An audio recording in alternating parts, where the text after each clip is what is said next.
Physiotherapy doctor గారు కొనంగి శ్రీధర్ గారు. Sir చెప్పండి సార్, మరి డీటెయిల్స్ మీరు ఎప్పటి నుంచి చేస్తున్నారు ఇలాంటి కార్యక్రమ ప్రోగ్రామ్స్? ఇప్పుడు ఎక్కడి నుంచి వస్తున్నారు ప్రజలు మీ దగ్గరికి? ఎటువంటి ట్రీట్మెంట్స్ చేస్తుంటారు మీరు? అందరికీ నమస్కారం. సోదరుడు ముందుగా నవీన్ గారికి ప్రత్యేక కృతజ్ఞతలు. ఎందుకంటే గతంలో మేము ఈ 10 రూపాయల ఫిజియోథెరపీ సెంటర్ 2023లో పెట్టినప్పుడు కూడా మొట్టమొదట పాపం ప్రజలకు మంచిది చేరాలి, మంచి వ్యవస్థ తెలియాలి అని చెప్పి మొదటగా మమ్మల్ని పరిచయం చేసింది కూడా ఆ రోజుల్లో నవీనే. అది నేను ధైర్యంగా గర్వంగా చెప్పుకుంటాను. ఎందుకంటే మనిషి ఎదగచ్చు, కానీ ఎదిగిన తర్వాత మన వాళ్ళనేది మర్చిపోకూడదు. అందుకు మా నవీన్ ముందుగా కృతజ్ఞతలు. 10 రూపాయలే పెట్టాలనే ఆలోచన. ఎందుకంటే 10 నెలలు నేను నరకం అనుభవించినాను, 10 నెలల తర్వాత కాలు కింద పెట్టినాను. కాబట్టి మా తండ్రి గారి ఆశయం కోసం ఆ రోజు 2023లోనూ మీతో ఇదే చెప్పాను, 2026లోనూ ఇదే చెప్తున్నాను.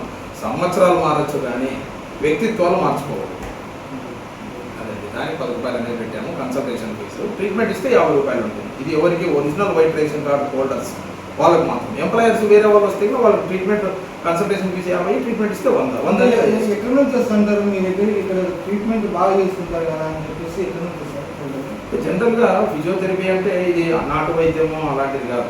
ఫిజియోథెరపీ అనేది అల్లోపతిలో ఒక భాగం. ఎవరికైతే ట్యాబ్లెట్స్ కానీ ఇంజెక్షన్స్ కానీ సరిపడవో అలాంటి వాళ్ళు ఫిజియోథెరపీకి వస్తారు. ఫిజియోథెరపీ కూడా బాగా కాకపోతే ఆపరేషన్ పంపిస్తామని కూడా గవర్నమెంట్ హాస్పిటల్ రెఫర్ చేస్తాం. ఆపరేషన్ అయిన తర్వాత మళ్ళీ ఫిజియోథెరపీ. ఈ 3 విధానాలు కలిపితేనే అల్లోపతి, ఇంగ్లీష్ మెడిసిన్ అంటారు. పేషెంట్లో ఎవరికైతే ఒళ్ళు నొప్పులు, కీళ్ళ నొప్పులు, మోకాల నొప్పులు, మెడ నొప్పి, వీపు నొప్పి, సయాటిక్ ఇలా అనేక రకాల జబ్బులు ఉండేవాళ్ళు, దీర్ఘకాలిక వ్యాధులు వాళ్ళందరూ కూడా వస్తుంటారు. అంటే నలుగు నుంచి తాళపత్రి, కడప, పుట్టూరు ఇక్కడ నుంచి వస్తున్నారని చెప్పేసి అన్నారు. అంటే ఒకటి, వైద్యం అనేది వ్యాపారం కాదని మొదటి నుంచి మేము చెప్పేది.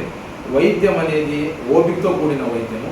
దానివల్ల దూరం నుంచి, ఎంతో దూరం నుంచి వస్తుంటారు. వాటిలో మేము ట్రీట్మెంట్ చేసి పంపిస్తుంటాము. మాకు ఆ ఓపిక ఉంది. పేషెంట్లకు వచ్చే కూడా వాళ్ళకు కూడా ఓపిక ఉండాలి. రీసెంట్గా ఏదో కేసు అని చెప్పినారు కదా, సీజ్ చేసినామని చెప్పినారు, దాని గురించి ఏమన్నా చెప్పారు? క్లినిక్ అంటే ఒకటి, వైద్యంలో ఎలా ఉంటుందంటే ఆంధ్రప్రదేశ్లో కానీ భారతదేశంలో కాశ్మీర్ టు కన్యాకుమారి వరకు భారతదేశ వైద్య నిబంధనల ప్రకారం ఎవరైనా నడుచుకోవాల్సిందే.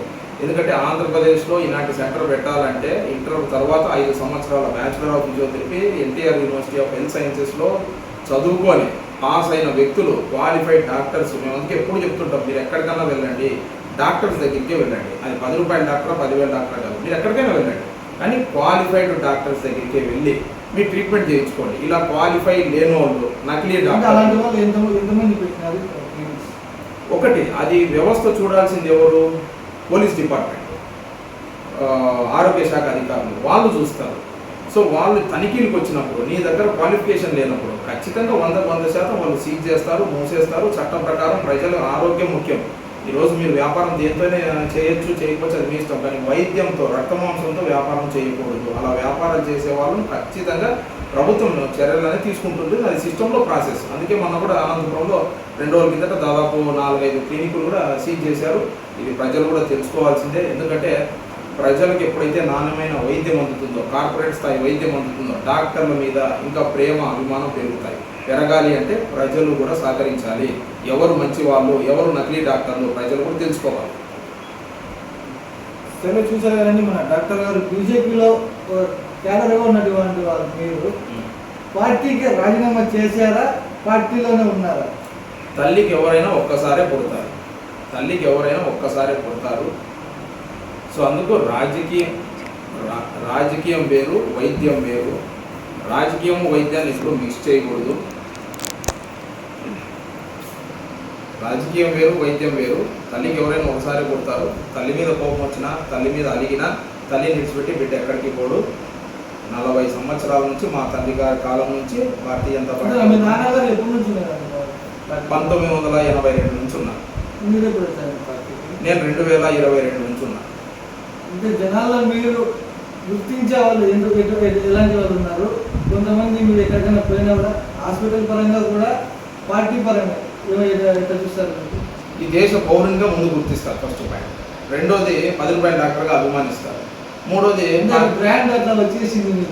బ్రాండ్ అంటే సోషల్ మీడియా పరంగా కొంతమంది ఇట్లా అంటున్నారు. ఇంకా సెకండ్ టైం చూసుకుంటే మంచి డాక్టర్, స్పెషల్ డాక్టర్ అని అంటున్నారు. ఒకటి అంటే 10 రూపాయలు రావడానికి కారణము 1 రోజు 2 రోజులో కాదు, 10 నెలల నరకం, కోమాలో ఉండి వీల్ చైర్లో ఉండి యాక్సిడెంట్ అయిపోయి ఎమకలు ఇరగొట్టుకొని విజువల్ ఏమైనా చూపిస్తారు మంచాల మీద ఒకసారి ఉండి. కాలుకి దెబ్బ తగిలింది. అన్ని గతంలో చూపించేసాం, అన్నీ అయిపోయినాయి. సో అందువల్ల ఎప్పుడూ కూడా ప్రజలు మనం సేవ చేయగలిగితే వాళ్ళు గుర్తిస్తారు ఏ ఫీల్డ్లో ఉన్నాను, ఏ పార్టీలో ఉన్నాను. అందుకు బీజేపీలో ఎప్పటికీ ఉంటాము. పార్టీ పరంగా మీరు ఏమైనా చేంజ్ అయ్యే ఛాన్సెస్ ఉన్నాయా? లేదంటే మీరు పోసుకున్నా కూడా చనిపోయినా కూడా నేను ఇందాక మీకు చెప్పాను, ఒక్కసారి తల్లికి పుడతాము, ఒక్కసారి తండ్రికి పుడతాము, 2 సార్లు తల్లికి ఎవరు నా నుంచి భూమి మీద పుట్టారు. నా దృష్టిలో తల్లి నాకు ఒక్కటే. సరే చూసారండి, మన పునః శ్రీధర్ గారు చెప్పినటువంటి డీటెయిల్స్ చూసేశారు. రిపోర్టర్ నవీన్ కుమార్, అనంతపూర్.